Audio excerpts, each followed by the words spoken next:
भूतिया ढाबा। एक दिन बच्चों ने पिकनिक जाने की बात कही। यह सुनते ही अंकित की रूह कंप गई, क्योंकि उसे एक पुराना किस्सा याद आ गया। ये बात तब की है जब अंकित 10वीं क्लास में पढ़ रही थी।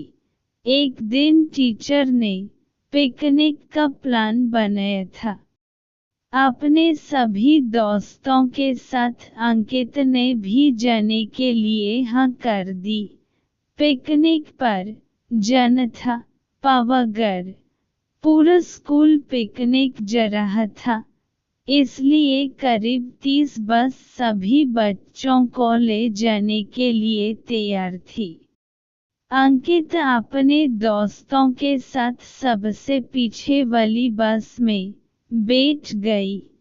सभी हंसते मस्ती करते हुए बस से जा रहे थे।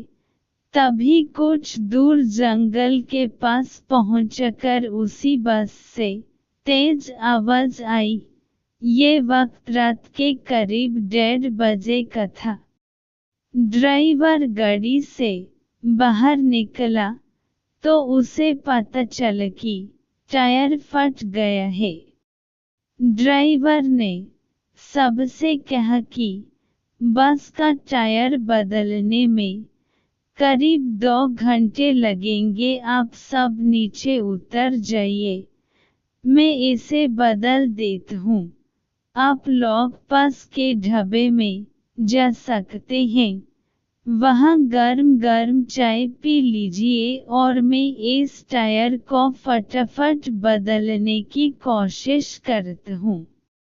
ड्राइवर की बात सुनकर सभी बस से उतर गए और पैदल चलते हुए पास के ढाबे में पहुँचे। वहाँ एक बूढ़ा व्यक्ति चाय बना रहा था।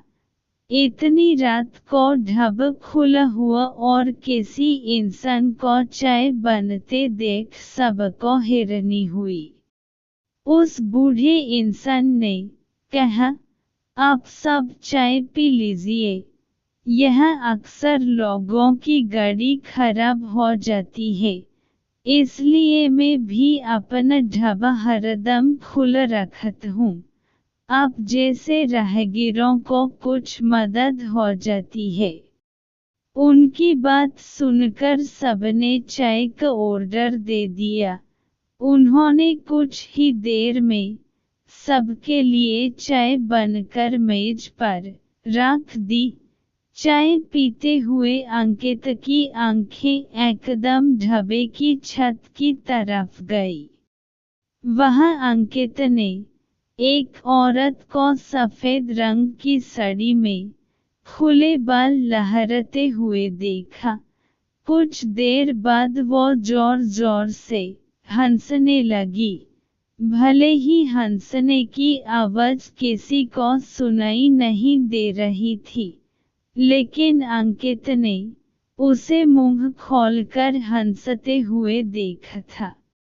ये सब देखकर अंकित ने डर के मारे आंखें नीचे झुक लीं, कंपते हुए किसी तरह से। अंकित ने चाय दोबारा पीना शुरू ही किया थी कि उसी वक्त जोर जोर से किसी के चिल्लाने की आवाज जंगल की ओर से आई।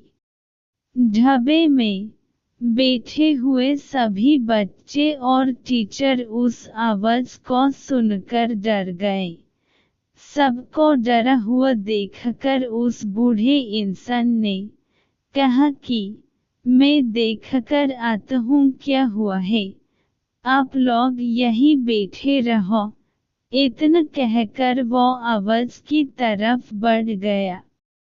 तभी एक लड़की को खून की उल्टी लगातार होने लगी। उसको देखकर सबकी हालत और खराब हो गई।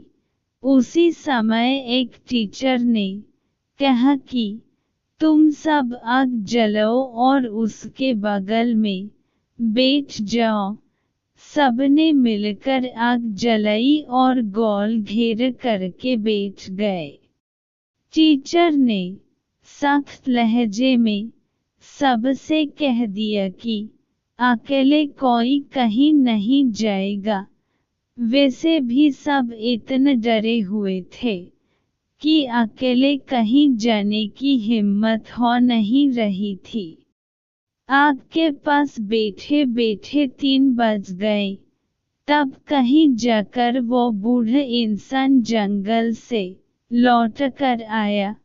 उसने सबकी तरफ देखा और कहा कि उस चीख को सब भूल जाना, नहीं तो जीना मुश्किल हो जाएगा। इतना कहकर वो ढाबे के अंदर चला गया।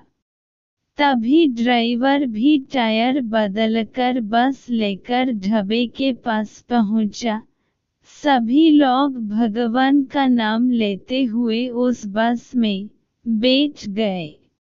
टीचर ने बस में बैठते ही सबको कहा कि कोई एक दूसरे से बात नहीं करेगा, सीधे सब सो जाओ। टीचर की बात मानकर सब चुपचाप बस में ही सो गए। उसके बाद पिकनिक स्पॉट पर पहुंचे और करीब 1 हफ्ते बाद घूमकर आ गए। पिकनिक में किसी ने दूसरे बस के बच्चों से उस रात के बारे में कुछ नहीं कहा, क्योंकि टीचर ने मन किया। लेकिन पिकनिक से लौटते ही सबने अपने दोस्तों और दूसरी क्लास वालों को इस भूतिया घटना के बारे में बताया। आज पिकनिक का नाम सुनते ही यही भूतिया ढाबे की कहानी अंकित के मन में आ गई और बच्चों को पिकनिक भेजने से उसे डर लगने लगा। कहानी से सीख, बीती घटनाओं को भूल जाना ही अच्छा है, नहीं तो जीवन भर वो घटना डरती रहती है।